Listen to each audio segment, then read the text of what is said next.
أبلغي عنا الغوافي أخبريهم لا تخافي من معين الحق نرغب. The ultimate victory is the victory of istiqamah and thabat and tawheed, being steadfast and firm on this tawheed in both difficult and prosperous times. معين الحق نرغب. فاز من حصد المعالي لا يجانب أو يغالي. Abu Sufyan radiallahu anh said, Al-harbu baynana wa baynahu sijal. Ibn Barri in Lisan al-Arab said, Sijal is a term from when the Arab used to go to the wells to compete with each other. Each individual would draw water from the well with a rope and a bucket. Whoever gets more water in his bucket is the winner. It's not really something you control. You do not control how much water fills your bucket. So they took turns in winning. No ultimate winner.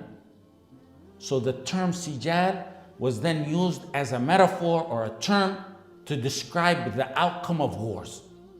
Abu Sufyan radiallahu anh mentioned the exact wording a second time when he was summoned by Hiraql. The first time he mentioned it was after he was boasting after the battle of Uhud. Hiraql summoned him. In the hadith that's in Sahih Muslim, he summoned him to question him and asked him some questions. Hiraql said, فَهَلْ قَاتَلْتُمُوهُ? Abu Sufyan said, قُلْتُ نَعَمْ. قَالَ فَكَيْفَ كَانَ قِتَالُكُمْ إِيَّهُ? He said, how was the war? Hiraql wants to know how the war was. Abu Sufyan said, الْحَرْبُ بَيْنَنَا وَبَيْنَهُ سِجَالٌ يَنَالُ مِنَّا وَنَنَالُ مِنْهُ. Hiraql said, are you at war with him? The Messenger sallallahu alaihi wasallam. Abu Sufyan radiallahu anh said, yes. Hiraql said, well, what's the outcome of that war? He said, Al-harbu baynana wa baynahu sijal, yanalu minna wa nanalu min. It shared in turns. Sijal. Abu Sufyan radiallahu anh said, of course he wasn't a believer at that time. Abu Sufyan radiallahu anh said, sometimes he suffers a loss at our hands, sometimes we suffer a loss at his hands.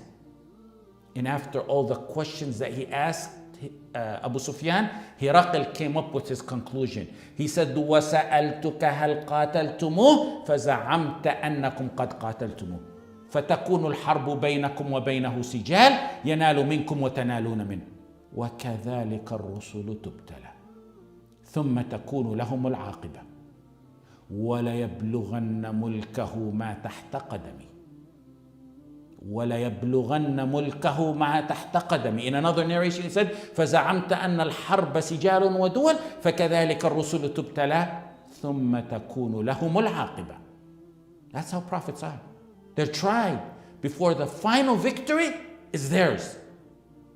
I asked you, Hiraql said, whether you've been at war with him, and you said, you have been at war with him. And that victory between you and him is shared by turns. Sometimes they suffer losses at your hand, and sometimes you suffer losses at their hands.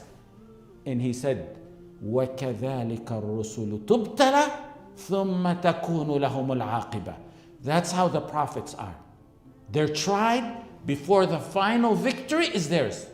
Messengers and muwahideen who follow in their path are tried, but the ultimate victory is always theirs.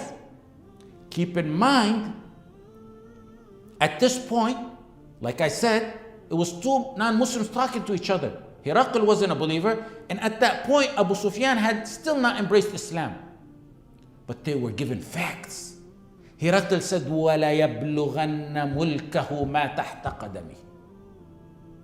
His rule will extend, without a doubt, to this place which is under my feet, where I'm standing right here today.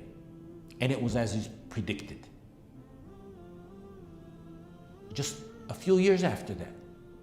And as Allah subhanahu wa ta'ala promised, a small number of outnumbered muwahideen in the Battle of Al-Yarmouk took down the mightiest empire with the strongest army of their time. And that's exactly what will happen time and time again. In the statement of Hiraql, while he was on a ship fleeing Bilad al-Sham, will be echoed by the Tawaghit again and again when he said farewell and long farewell to Syria.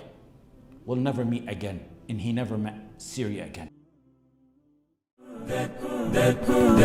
ذكر الظالم أنا نسل زيد والمثنى إن أهنا ما استكنا عزة فينا وسؤدد.